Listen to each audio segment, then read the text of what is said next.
ఏది అయినా ట్రై చెయ్యి ఆచి చికెన్ మసాలా. ఆచి చికెన్ మసాలా. ఆర్టీసీ కార్మికుడు మృతి చెందడంతో కరీంనగర్ లోపల ఉన్నటువంటి ఆర్టీసీ కార్మికులు పెద్ద ఎత్తున కూడా నిరసన తెలుపుతున్నారు. ముఖ్యంగా ఈ రోజు అతని మృతికి శాంతియుతంగా ర్యాలీ చేస్తున్నటువంటి పరిస్థితి అయితే కనబడుతున్నది. ముఖ్యంగా ఆర్టీసీ సమ్మె ఇటు మూడో రోజుకు చేరడంతో తమ డిమాండ్లను నెరవేర్చాలని చెప్పి కోరుతున్నటువంటి నేపథ్యం లోపల నిన్న ఒక్కసారిగా శంకర్ గౌడ్ మృతి చెందడంతో అయితే పెద్ద ఎత్తున కూడా ఇటు ఆర్టీసీ లోపల నిజంగా ఇది చాలా హఠాత్ పరిమాణం అని చెప్పుకోవచ్చు. ఈ నేపథ్యం లోపలనే వీళ్ళంతా కూడా దిగ్భ్రాంతిగా కొద్దిసేపటి క్రితమే నిరసనలు తెలిపి అతని మృతికి శాంతియుతంగా ర్యాలీ చేస్తున్నటువంటి పరిస్థితి లోపల ఏంటిది అంటే మీ ప్రధాన డిమాండ్లు ఏంది? నిన్న ప్రభుత్వం కూడా మీతో మాట్లాడేటువంటి ప్రయత్నం చేసింది. అంటే ఏ డిమాండ్లను ఒప్పుకోలేదు? వారు ప్రభుత్వం అసలు జేఏసీ నాయకులతో చర్చలే జరపలే. ఇంకా వాళ్ళు ఒప్పుకునేది ఎక్కడ? మేము పెట్టిన 32 డిమాండ్లు 32 డిమాండ్లు పిలిచి మాట్లాడితే సమస్యలు పరిష్కారం అయితే కానీ వాళ్ళు ప్రభుత్వం కానీ మేనేజ్మెంట్ కానీ మీడియాలలో లీకులు ఇచ్చుకుంటూ మీ అన్ని చేసినాం 29 చేసినాం 3 చేయలే అంటే మీరు పెట్టే మీ మేనిఫెస్టో కాంగ్రెస్ మేనిఫెస్టోలో 3 3 మీ అమలు చేయమంటారు. మీరు వేరే కోరికలు కోరతలేము. గత సంవత్సరం నుండి కూడా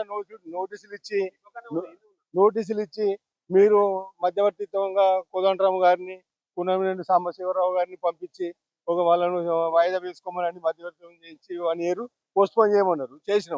చేసినా కూడా సమ్మె మార్చి 13వ తారీఖు నాడు నోటీస్ ఇవ్వడం జరిగింది. సమ్మె నోటీసు మార్చి 13 నుంచి కూడా మీకు తీరికలు లేవా? ఒక హాఫ్ అన్ అవర్ 1 గంట టైం ఇచ్చి మరి ఏంది మీ సమస్యలు ఏంది, మీ డిమాండ్లు ఏంది, మీ పరిష్కారం మేము మేనిఫెస్టో పెట్టినాం ఖచ్చితంగా పరిష్కరిస్తామని జేఏసీ నాయకులను పిలిపించి మాట్లాడితే అది సానుకూలంగా ఉండేవాళ్ళం కదా. అట్లాంటి మాట్లాడకుండా 29 చేసినాం 29 చెప్పినాక 3 మిగిలిన మీరు పెట్టిన 3 మీ అమలు చేయమంటారు. మీరు పెట్టిన మేనిఫెస్టో పెట్టిన వాటినే మీ అమలు చేయమంటారు. మా గొంతమ్మ కోరికలు ఏమిలో ఆర్టీసీ విలీనంలో కావాల్సిందే, పిఆర్సీ ఇవ్వాల్సిందే, యూనియన్లు పునరుద్ధరించాల్సిందే.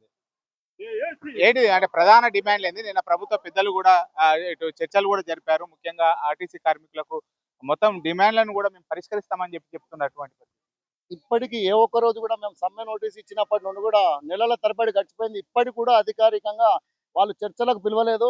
మరి అన్ని బూటకపు మాటలు చెప్తూనే కాలయాపన చేస్తున్నారు తప్ప అధికారికంగా చర్చలకు పిలిచిన రాద్ధాంతం ఇప్పటి వరకు కూడా లేదు. మరి సీఎం గారు చొరవ చూపెట్టి ఈరోజు చర్చలకు పిలిచి పరిష్కరిస్తానని హామీ ఇచ్చినట్టు తెలిసింది. మరి ఆయన పరిష్కరిస్తే దూరం లోపల ముందరు పోవాలని కోరుకుంటున్నాం. ఓకే. అంటే ముఖ్యంగా మీ ప్రధాన డిమాండ్లు ఏంటిది? ఒక 3 డిమాండ్లు తప్ప అన్ని కూడా మేము నెరవేర్చడానికి సిద్ధంగా ఉన్నామని చెప్పి సిద్ధంగా ఉంటామని చెప్పడం తప్ప ఇప్పటి వరకు చర్చలకు పిలిచి మరి పలానా సమస్యలు పరిష్కరిస్తామని ఇప్పటి కూడా ఏ ఒక్క హామీ లేదు. అవన్నీ కూడా అనధికారిక వార్తలు మాత్రమే. అంతే. అంటే ఎవరైనా ఇప్పుడు ఆర్టీసీ యూనియన్ నాయకులతో మంత్రులు ఏమైనా మాట్లాడేటువంటి ఇప్పటి వరకు ఎవ్వరు మాట్లాడలేదు. మా సమస్యలను పూర్తి వాటిపైన నమ్మకం లేదు మాకైతే. వాళ్ళు పరిష్కారం చేస్తారని పూర్తి చులకన భావంతో చూస్తున్నారు ఇప్పటి వరకు.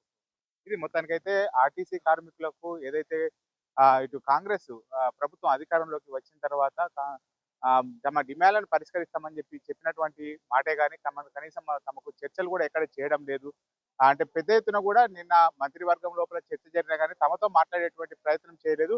కేవలం తమ ఉద్యమాన్ని తమ నిరసనను అణిచివేసేటువంటి ప్రయత్నమే చేస్తున్నారు. ఇప్పటికైనా మేనిఫెస్టో లోపల పెట్టినటువంటి డిమాండ్లనే తాము పరిష్కరించి కోరుతున్నాం, గొంతమ్మ కోరికలు కోరడం లేదని ఆర్టీసీ కార్మికులు చెప్తున్నటువంటి పరిస్థితి. మొత్తానికైతే కరీంనగర్ లోపల శంకర్ గౌడ్ మృతి చెందడంతో పెద్ద ఎత్తున కూడా శాంతి ర్యాలీ చేస్తున్నటువంటి పరిస్థితి ఇక్కడ కనబడుతుంది. కెమెరా పర్సన్ అంజితో శ్రీనివాస్, బిగ్ టీవీ, కరీంనగర్.